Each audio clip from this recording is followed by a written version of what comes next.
అంతే ఆత్మీయంగా, అంతే అనుబంధంగా నన్ను చేరదీసుకొని ఈ సినిమా చేస్తానని ఒప్పుకోవటం, ఈ స్క్రిప్ట్‌ని ఆయన పరిశీలించి, మొత్తం స్టడీ చేసి, దీన్ని చక్కగా ఆయన యొక్క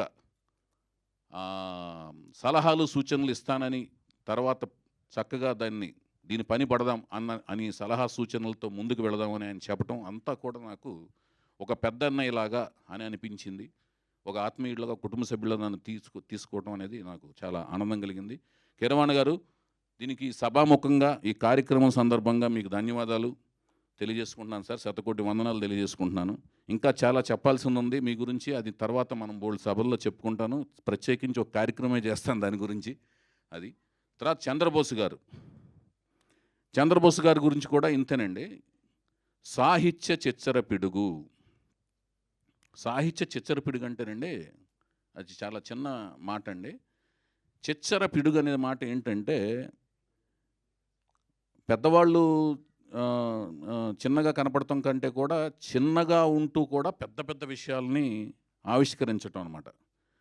తను చిన్నపిల్లలా కనపడతాడు, పెద్ద పెద్ద విషయాలను ఆవిష్కరిస్తుంటాడు. ఇతనేనా ఇంత పెద్ద విషయాల్ని, ఇంత ఆలోచనల్ని, ఇంత థింకింగ్ ప్యాటర్న్ ఉన్నట్లని రాయగలుగుతాడు అని చూస్తేనేమో ఇలా వస్తాడు, కంగారుగా మాట్లాడుతుంటాడు, కుందేల్లాగా ఉంటాడనమాట.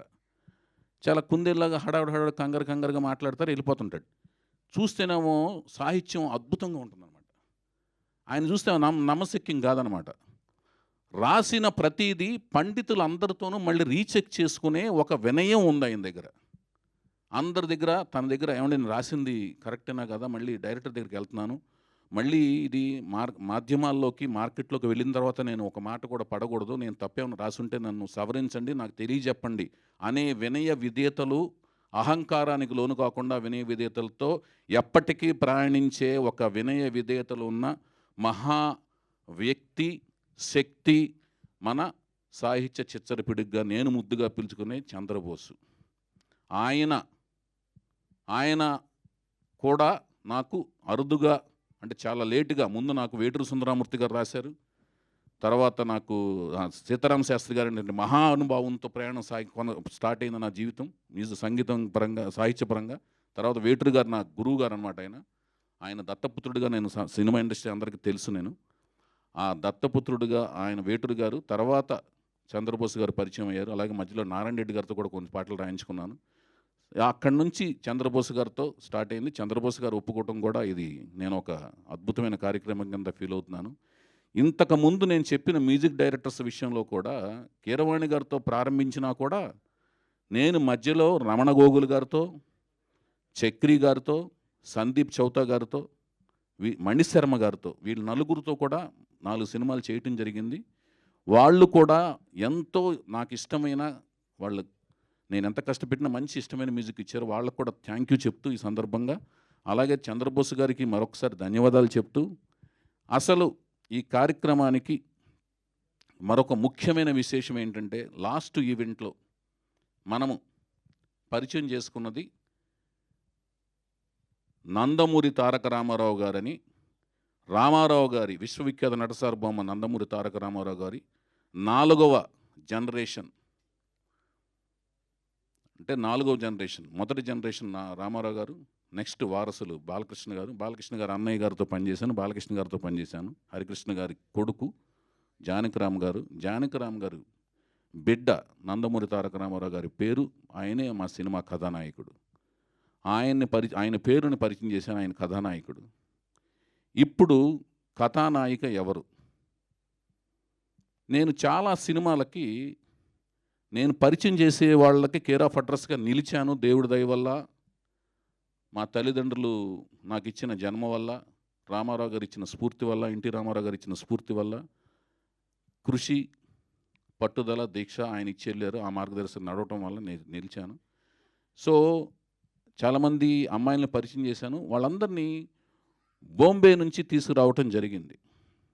ఎప్పటి నుంచో నా మనసులో జయప్రద గారు, జయసుధ గారు, శ్రీదేవి గారు, విజయశాంతి గారు, ఇలా చాలామంది మన తెలుగు ఇండస్ట్రీ నుంచి చాలామంది, ఇప్పుడు వాణిశ్రీ గారు, ఎంత అద్భుతమైన నటి వాణిశ్రీ గారు, ఇలా ఎంతోమంది మన తెలుగు ఇండస్ట్రీ నుంచి తెలుగు వాళ్ళు వచ్చారు కదా, మన తెలుగు వాళ్ళని మనం పరిచయం చేయలేమా అని ఒక ఆలోచన. ఇంకా వీళ్ళకి డైరెక్టర్లకినూ ఇండస్ట్రీకి బాంబే నుంచి ఇతర రంగాల నుంచి పరిచయం చేయడం తప్పితే మన తెలుగు వాళ్ళు వీళ్ళు దొరకరా అని మన తెలుగు వాళ్ళలో ఇలాంటి ఆలోచనలు ఎప్పుడో 2012లో 13లో వచ్చినప్పుడు దానికి కార్యరూపం దాల్చే కార్యక్రమంలో నేను వెతుకుతున్న ప్రాసెస్లో మన తెలుగు వాళ్ళలో ఒక అమ్మాయి నాకు ఒక సోషల్ నెట్వర్క్స్లో ఒక అమ్మాయి నా కళ్ళలో పడింది. ఆమె చక్కగా చాలా బాగుంది, చక్కగా 5 అడుగుల 7 అంగుళాల దాకా ఉంది, చక్కటి శంఖం లాంటి మెడ, చక్కటి కళ్ళు, కలువ పువ్వులు లాంటి కళ్ళు, మంచి ఐబ్రోసు, మంచి కవి చక్కటి హాయిగా ఆనందంగా ఉన్నప్పుడు, మంచి ఉత్సాహంలో ఉన్నప్పుడు ఆయన రాసుకున్న భాషలోంచి ఒక మంచి అందమైన జానపద కన్యకి ఒక కొలను పక్కన కూర్చుని సేదతీరినప్పుడు ఆయన రాసుకున్న భావుకతలోంచి రాసుకున్న ఒక కన్య ఎలాగుంటుందో అంతటి అందాలు అవన్నీ ఉన్న ఒక తెలుగు భారతీయ కన్యలాగా అనిపించినట్లుగా అనిపించింది ఆ అమ్మాయిని చూడగానే. అంటే ఇవన్నీ ఆలోచనలు అవన్నీ రూపం కల్పిస్తే ఈ అమ్మాయి ఫీచర్సు ఇలా అనిపించే అమ్మాయిలాగా అనిపిస్తుంది అని నాకు ఆలోచనలోకి వెళ్ళి డెఫినెట్గా ఈ అమ్మాయిని మనం హీరోయిన్గా పరిచయం చేస్తే బాగుంటుంది అనే ఒక ఆలోచన వచ్చిన వెంటనే నేను వెళ్ళి వాళ్ళని సంప్రదించడం, అనుకోని కారణాల వల్ల నా ప్రాజెక్ట్ డిలే అవటం వల్ల కొంచెం డిలే అయింది. చక్కటి నేను చెప్పినట్టుగా మంచి శంఖం లాంటి మెడ, మంచి కేసు సంపద బారుగా ఎక్కడ దాకా ఉంటుంది అమ్మాయికి, వెనక దాన్ని మన తెలుగులో పిరుదుల దాకా అంటాం, అక్కడ దాకా ఉంటుంది, ఒరిజినల్ హెయిర్ అది, చక్కటి కలుపు లాంటి కళ్ళు, కోటేరు లాంటి ముక్కు, మంచి లిప్సు.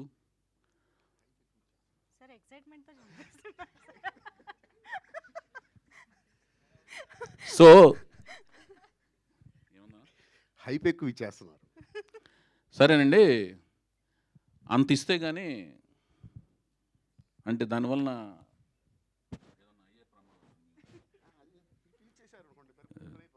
పిక్చర్ ఇవ్వకూడదు అదండి. అయితే అలాంటి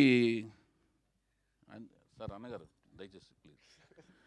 సరే, అయితే అంతటి లక్షణాలు ఉన్న ఒక అమ్మాయిని నేను అంటే ఇదంతా నా ఇమాజినేషన్స్లో మీరు చూసే పిక్చరు మీకు ఏమనిపిస్తుందో ఏంటో తెలియదు, కానీ నేను చూపించినప్పుడు అలా ఉంటుందనే ఉద్దేశంతో నేను చెప్పేది కూడా అదే. ఇప్పుడు ఇంతకుముందు కూడా చెప్పేది. ఇప్పుడు ఇలియానా అని ఒక డైరెక్టర్, నాకు ఇలియానా నా దృష్టిలో పడింది, ఇంకొక డైరెక్టర్ దృష్టిలో కూడా పడింది. ఇంకొక డైరెక్టరు చాలా మంచి హీరోయిన్లు ముగ్గురు హీరోయిన్లు పరిచయం చేశాడు, పెద్ద డైరెక్టర్ ఆయన కూడా. ఆయన 3 నెలలు కోచింగ్ ఇచ్చిన తర్వాత ఆ అమ్మాయికి ఎందుకో ఆయనకు నచ్చలేదు, ఆ సినిమాలోంచి ఆ అమ్మాయిని తీసేశాడు. బట్ నేను చాలా హ్యాపీ ఫీల్ అయ్యి ఆ అమ్మాయిని వెంటనే తీసుకున్నాను. నాకు ఆ అమ్మాయి చాలా బాగా నచ్చింది కాబట్టి నేను ఆ అమ్మాయిని సినిమాలో చూపించాను, మీ అందరికి కూడా నచ్చింది. ఇక్కడ నాకు నచ్చింది, నేను చూపించిన తర్వాత మీ అందరికి నచ్చచ్చు, అది అర్థమవుతుంది కదండి. నా కళ్ళతో నేను చూసి నేను ఊహించుకుని చెప్తున్నాను, ఓకేనండి. సినిమాలో చూసి చెప్పండి, ఫోటో రిలీజ్ చేసిన వెంటనే కన్ఫ్యూజ్ కాకండి, కన్క్లూజన్కి రాకండి. Sun, celebrating 20 years of excellence in education. Come join us.